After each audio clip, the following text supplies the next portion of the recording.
I occasionally receive comments like these from folks who are interested in starting to sew their own clothing, but just don't know where or how to start. And I get it. I have been there before. I know how overwhelming it can be to start a new hobby or a new craft or even start sewing. But I also suspect that that hesitation comes from a fear of not being great at it or making something that just doesn't fit, which would feel like a huge waste of time. But if you are armed with a few resources and a little bit of know-how, I believe that you can have some really successful projects as a total beginner. And you won't know if you're any good at it unless you start, and I would like to help you with the starting part. Hi, hello, my name is Casey, and I have been sewing in some capacity for most of my life. I sew a lot of my own clothing, and I have this YouTube channel where I share all sorts of sewing tutorials and sewing inspiration. In today's video, I'm going to go over the most basic things that I think you need to know to start sewing as an absolute beginner. I'll start with choosing and setting up your sewing machine. Then I will share the tools and supplies that I think are the bare minimum to get you going. And last, I'll go over some basic stitches and things to consider when choosing your first project so that you can start sewing. I've included chapters for this video in case you would like to skip around, and I've also included links down in the description below this video to any products or resources that I mentioned or that I think would be helpful. Let's get started.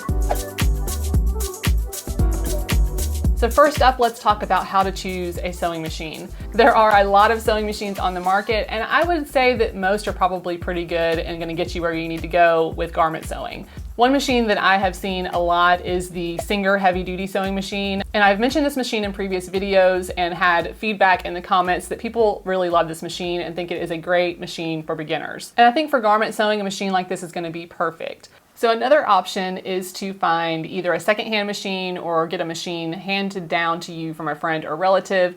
In that case, you also want to take into consideration the cost of having the machine repaired or having any kind of maintenance done on the machine. And that could potentially bring up the cost of the machine, you know, definitely more than the thrift store cost of it, and potentially more than it would have been if you just would have bought one new. So that's something to keep in mind as well. And once you have your sewing machine, the first thing that I recommend you do is pull out your owner's manual and go through all of the different functions on the sewing machine. And if you don't have the manual that goes along with your sewing machine, you can usually find those manuals online by just looking up the brand and the model number of the sewing machine. And sometimes you can find them for free or just a few bucks. And the manuals are so helpful. You definitely want to keep those handy and refer to those often when you are learning about your new sewing machine. So let's go over a few of the functions of a sewing machine. These are going to be pretty much standard across the board with sewing machines, even though they may look a little different or the controls may be located in a little bit different places on different machines. Most machines have a pedal that plugs into the back of the machine, and this is also the same cord that the power cord comes out of. Some machines also have a speed control on the presser foot. My machine has this particular function, and you can switch this to fast or more slow if you would like. So you want to make sure that that's plugged into the back of your machine and then plug in the machine to the outlet. I have a FOF IDT Select sewing machine, and the power button is located on the side of the machine. Mine is actually jammed, so it's always on. In the front of my sewing machine manual is a list of all of the buttons and functions of the machine, and when I lift the lid of the sewing machine, I can see all of the different stitches available on this particular model. Most sewing machines have a hand wheel that can be used to manually operate the sewing machine needle. This can also be used to raise and lower the take-up lever when you are threading the machine. It is also standard across most sewing machines to have a hand wheel release disc. Depending on your machine, this will either be a button or a little knob. Mine's just a little knob that turns and clicks, and when it's clicked into place, it will disengage the needle from moving while you wind the bobbin. And I'll go over that a little bit more later. My machine comes with a horizontal spool pin for the thread. This machine also comes with an additional spool pin that I can insert vertically, and this is really handy when I'm using a twin needle and need 2 threads. Also a little lever that raises and lowers the presser foot. This is pretty standard on most sewing machines. And there's a little blade here on the side of the machine where I can cut my threads when I've finished a stitch. My thread tension dial is located in the top left corner of my machine, and this is usually located near the threading path on the front of the machine. My machine also has what is called a free arm, and that just means that fabric can pass underneath the arm of the sewing machine, and this makes sewing things like like sleeve openings and pants hems and neck holes and armholes so much easier. And I also have this nifty little accessory tray, which is basically my sewing machine junk drawer. Directly beneath the needle and presser foot is the needle plate, and this has little measurements marked on it for lining up the edge of your fabric as you sew. My presser feet are easy to take off and put back on just by clicking in and out of place. Yours may have a little lever that releases the presser foot. And this machine comes with a function called the IDT, and it's just this little lever that engages with the back of the presser foot and helps to pull the fabric from both the top and the bottom. There's also the stitch length dial that allows me to adjust the length of my stitches. Another standard feature on most modern sewing machines is the reverse sewing button. I also have several buttons on my machine for selecting the different stitch functions. This could also look like a dial on your machine, or if you have a digital machine, you would select these digitally. There is also a stitch width dial, and this is only used when I am sewing zigzag stitches, so I usually keep it on 0. And then I also have a needle position dial that moves the needle back and forth, but I usually keep that right in the middle. Now, your sewing machine may come with a set of needles and some other accessories. If you don't have any sewing machine needles, I recommend getting the Schmetz sewing machine needles. Those, in my experience, have been the most consistently great sewing machine needles, and they break a lot less often, and they also have a huge variety of sewing machine needle options. When you're starting out, I recommend just getting a multi-pack of the universal needles. They come in several different sizes, and the universal needle is going to be just fine for most of the projects that you do. And when choosing a needle, the general rule of thumb is when you are using a really lightweight fabric, you're going to choose a really small needle, and when you are using a heavier weight fabric, you're going to choose a thicker needle. And there are numbers on the package of the needles that let you know the size of the needle. So when I sew with a fabric like rayon, I'm usually using the smallest needle size. And when I'm sewing with a fabric like denim or canvas, I'm gonna go up even higher to like an 80-12 or a 90-14. There are also specialty needles for jeans and denim and leather. And when I'm sewing with knits, I'm going to use either a jersey or a stretch needle. I also recommend using Gutermann thread, which is very widely available. Other threads are very prone to shedding and just kind of creating fuzz around all of the mechanics of your sewing machine, and that can also lead to troubles with sewing. Just like the needles, you can get specialty threads for different types of projects, but in general, I use the Gutermann polyester all-purpose thread for almost every project that I sew. So one question that I get occasionally is, do I need a serger? And no, you don't need a serger. You can do most projects that you would do on a serger. You can also do this on a sewing machine. And your sewing machine has different types of stitches that can sort of mimic some of the stitches that you would get on a serger. Now, I have a serger. It is a Baby Lock Imagine that I love and actually use all the time. But I think that getting a serger is something that you can kind of evaluate a little bit later down the road once you have a few sewing projects under your belt and decide whether you think that is something that you're going to use very frequently. It does make sewing with knits so much easier, but you can sew with knits on a regular sewing machine just fine. And as far as seam finishes go, there are so many different types of seam finishes that you can use to get really beautiful finishes on your garments. And I actually have a video on my favorite types of seam finishes if you'd like to check that out. So I'll put a link up here in the cards up here and also a link down in the description. Hello, Future Casey here with a brief message about the sponsor of today's video, Skillshare. Skillshare is an online learning community with thousands of inspiring classes for anyone who is interested in exploring their creativity and learning new skills.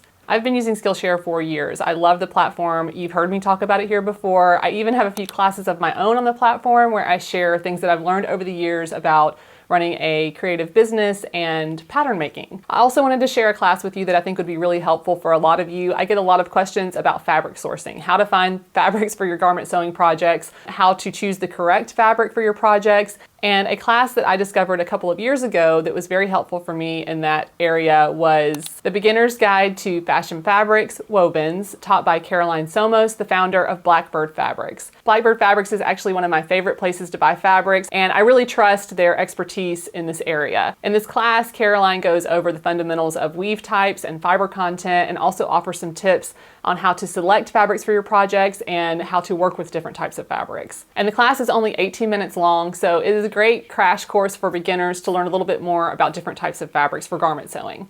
Skillshare offers a totally ad-free learning experience so that you can stay focused on learning new skills without interruption, which is so nice. And new premium classes are launched every week so that there's always something new to discover. If you're interested in exploring more classes, Skillshare is offering a free 1-month trial to the first 1,000 people to click the link in the description below this video.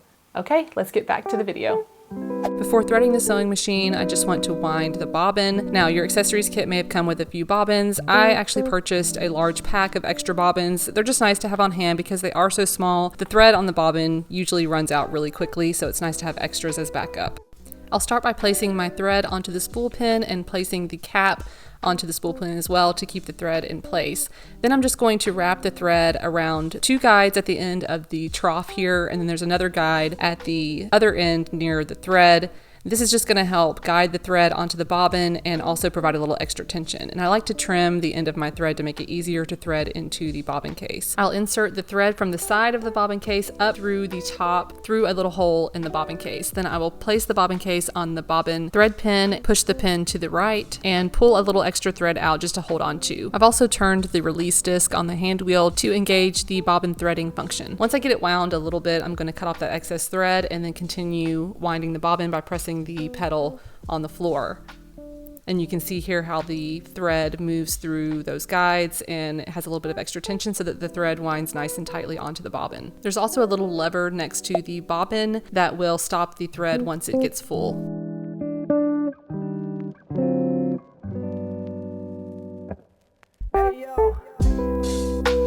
Once the bobbin is full, I will disengage that little spool pin and cut the thread and leave myself a little tail of bobbin thread. And then I'm also going to re-engage the needle by turning that little knob and turning the hand wheel a few times.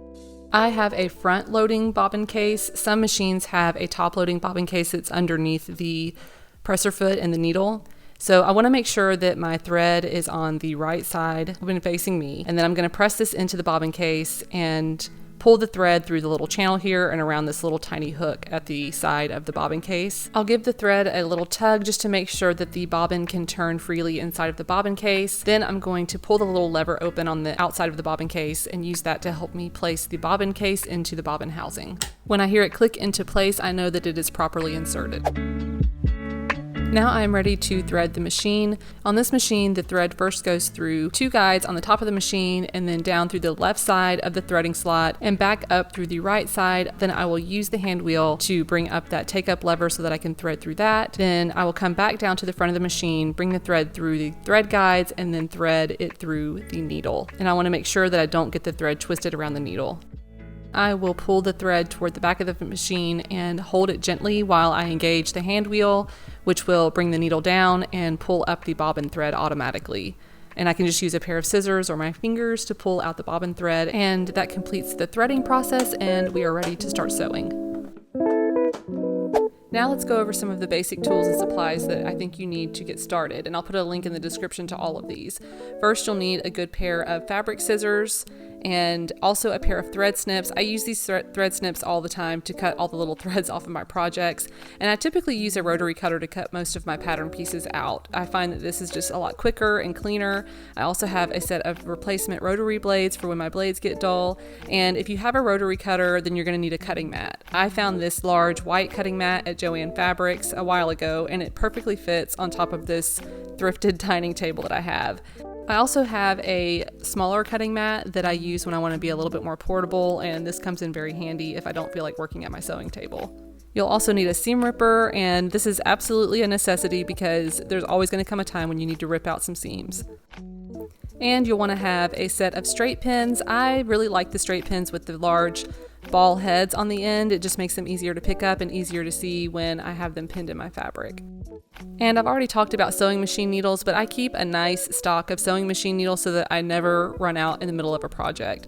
So I have several different sizes and several different types for different types of projects, always in my stash. You'll also want some sort of fabric marking tool. I really love the Clover Choco liners. I think that they are the easiest to use. They glide really nicely across the fabric, and I use them a lot, especially when I'm trying to get the most efficient pattern layout. When I'm trying to conserve fabric, it really helps to lay everything out with the chalk pen before cutting everything out of my fabric. Scotch tape is another great supply to always have on hand, especially if you are downloading and printing PDF patterns that need to be taped together. And don't forget your tape measure. This comes in handy for taking your measurements, which you should be doing almost every time you start a new project. And of course you'll need an iron and an ironing surface.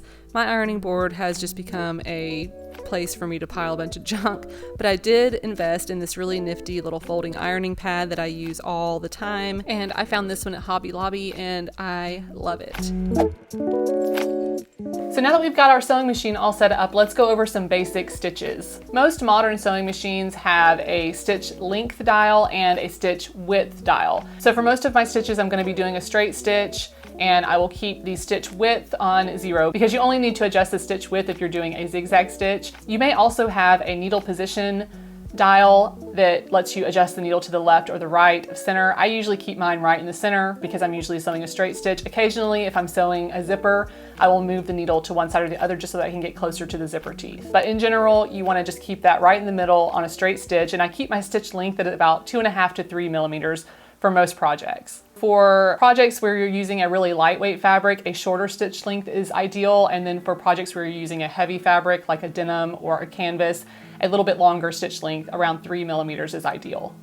To sew a straight stitch, place the fabric under the presser foot and lower the presser foot into the down position. Gently hold on to the thread behind the needle, sew forward for 3 stitches, then press the reverse sewing button to sew backward for 3 stitches, then continue on sewing in the forward direction. Doing this will lock the stitch and prevent it from coming apart at the end. You also want to focus on aligning the edge of your fabric with the guides on the needle plate, and you'll just align it with the measurement for the seam allowance of your project. When you reach the end of your stitch, you're going to do the back stitch for 3 to 4 stitches again, and then sew forward to lock the stitch in place. Cut your thread, and then make sure that the thread is always under the presser foot and behind the needle. And here is our finished stitch.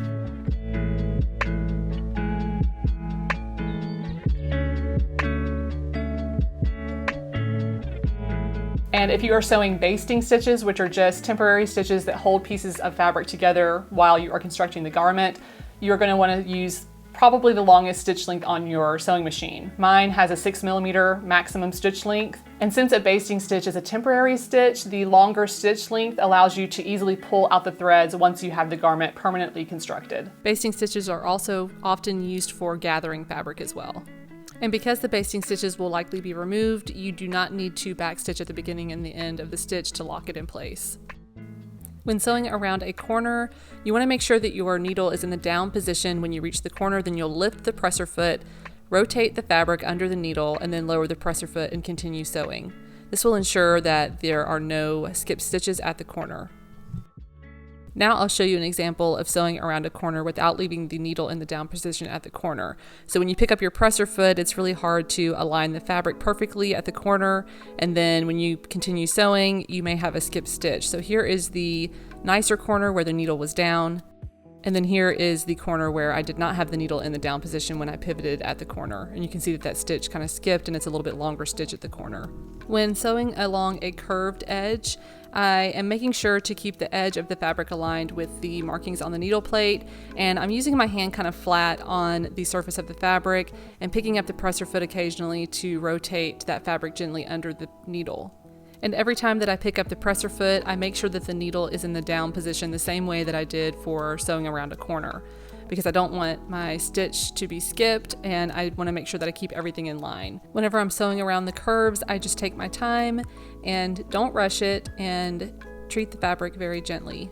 And you can see here how nicely that looks around the curves of these scraps of fabric.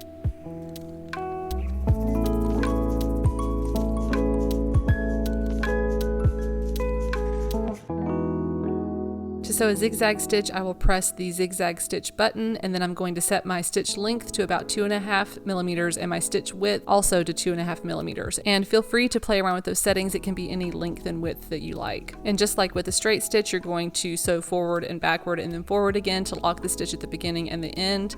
And just sew normally as you would when you were sewing a straight stitch, except this time it'll be zigzagged and your needle should go side to side instead of straight. Zigzag stitches are ideal for sewing with knits on a regular sewing machine, and because it has this zigzag pattern, it will give your stitch a little bit of stretch and prevent the threads from breaking when you stretch your knit fabric. So now that you have a basic understanding of a few stitch guidelines, you can start practicing on scrap pieces of fabric. This is also just good practice if it's been a while since you've sewn on your sewing machine and you want to make sure that all of the settings are just right for your next project. You may find that you need to adjust the tension on your sewing machine. I have my tension set to a place that works really well for most of the projects that I'm sewing on, so I really don't adjust it very much, but I did spend some time when I first got my sewing machine playing around with the tension and kind of seeing what worked best for the projects that I was typically doing. So when you are sewing, your needle is going down and grabbing the bobbin thread and pulling back up so that the bobbin thread and the top thread kind of link together like this in the center of the two pieces that you are sewing together. So you don't want to see loops on the top of your fabric or on the bottom where they come up through the holes where the needle goes in. You basically want that little link to be right in the center of the seam. So if you are seeing loops on top of the fabric, you probably need to adjust your bobbin tension a little bit. If you're seeing loops on the bottom of the fabric or you're getting a lot of nesting, you probably need to adjust the top tension a little bit, or the needle tension. To adjust the needle tension, you should have a little dial with numbers on it that allows you to adjust that. And again, refer to your sewing machine manual to understand exactly which dial that is that controls the tension on your machine. And usually you can fix any tension issues by just adjusting the needle tension. But if you do find that you're getting a lot of loops on top of the fabric, then you probably need to adjust the bobbin tension. And the bobbin tension can be adjusted by turning a little tiny screw on the side of the bobbin case. And you only need to turn this maybe a quarter turn at a time until you get it right where you want it. And this will control how much tension is applied to the thread coming out of the side of the bobbin case as it goes through your sewing machine. So don't be afraid to play around with the tension and the stitch length until you get to a place where you feel like your stitch looks really nice. If you find that your machine is consistently skipping stitches or you just can't get the tension to work, you may need to take it to your local sewing repair shop for a tune-up. Okay, so now that you've practiced, you've gotten your machine all set up, you're feeling good, it's time to pick a project. For your first project, you might want to try something that's just very simple, straightforward, with a lot of straight lines. And I actually have a few videos here on the channel that might be helpful. So I have a video for a scrunchie that's a very easy, quick project, and you can also use scrap fabric, so it's a great scrap buster. I also have a tote bag project that might be of interest and a bucket hat project. All of these are small projects, very low investment, and also something that you can actually use. If you're looking for some really easy, simple, straightforward garment sewing projects, I recommend trying the Rosemary Wrap Skirt by Sarah Kirsten. I'll put links to all of these in the description below. You may also want to try the, I think it's like the Basic Shirt #1 or something like that from 100 Acts of Sewing. It's just a boxy t-shirt that you can make. You may also want to try the McCall's 8221 shorts pattern. This is just a very basic elastic waist shorts pattern with pockets.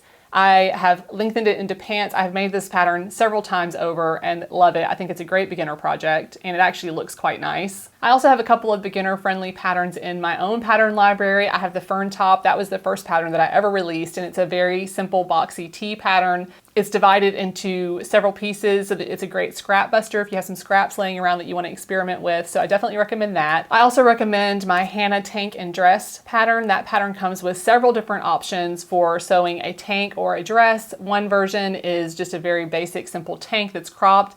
Another version is a dress that has a button front, so you have some options there if you want to start experimenting with different techniques in sewing. I also have a video where I talk a little bit about fabric selection and the places where I like to find fabric and how I look for fabric and all the things to consider when you're looking for fabric here on the YouTube channel. I will put a link to that in the description as well.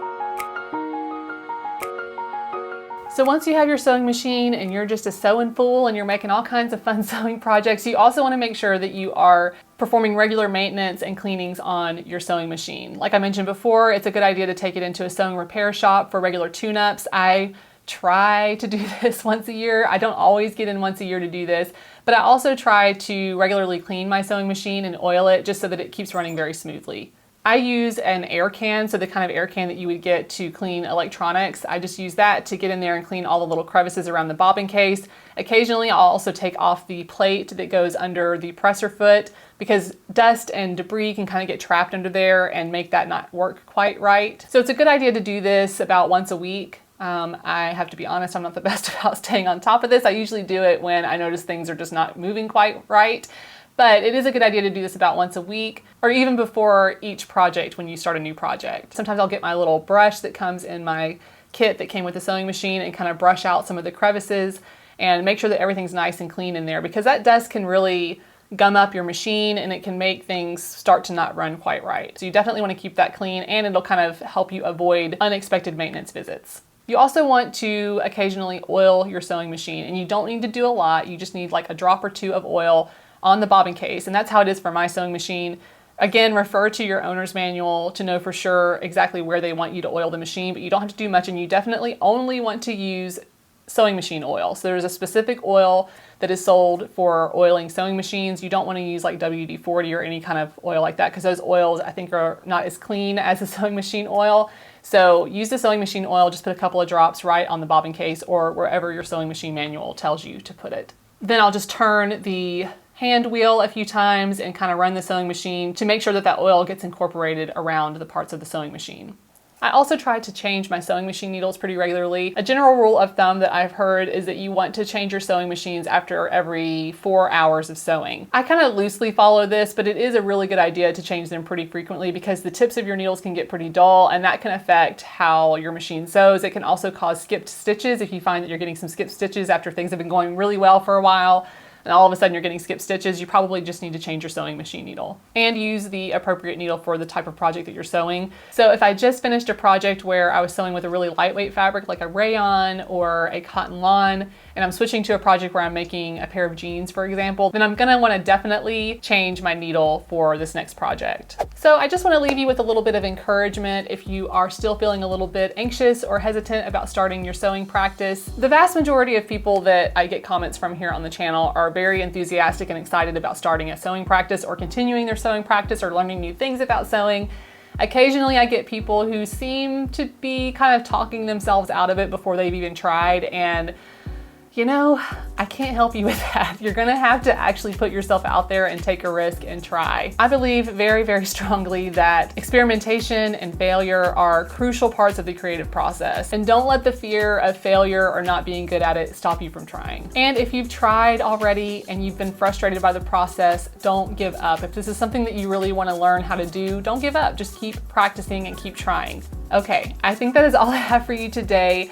I hope this was helpful for you if you're totally new to sewing, and if you did enjoy this video and you'd like to see more from me, please be sure to subscribe and hit that little bell icon. That will help you notified when I release new videos in the future. I share all sorts of sewing inspiration and sewing tutorials here on the channel, and I love sewing and I love sharing it here with you guys. So thank you for being here, thank you for watching, and I will see you in the next video. Bye!